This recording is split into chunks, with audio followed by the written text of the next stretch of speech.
Hello and welcome to the next lab. In this lab, we're going to show you how to delete a branch both locally and remotely.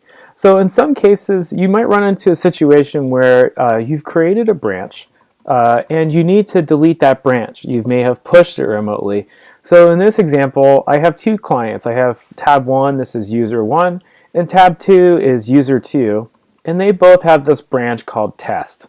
So test is obviously something we don't want to keep around. We don't want developers accidentally using that branch and for something important. So it's always good to, just like brushing your teeth, it's important to have a very clean repository because that prevents mistakes, prevents people from doing the wrong thing. So when you're working in teams of people, having good hygiene regarding branches is super important because it prevents those mistakes from happening.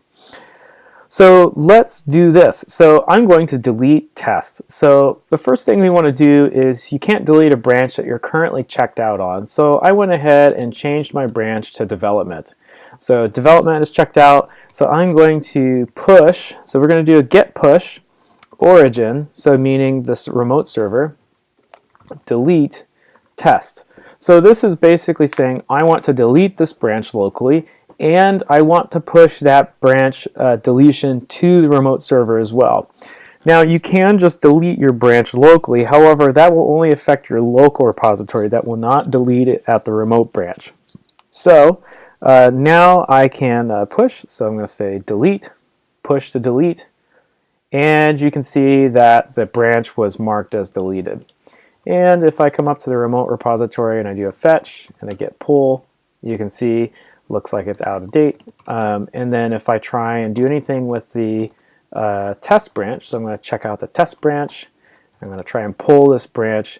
You should see that your configuration specifies to merge with ref test from the remote, but no such ref was fetched. So you can see I do have my local copy, but I can't push anything anymore because that branch was deleted. And that's desired here. You don't want other developers working out of a branch that shouldn't be used.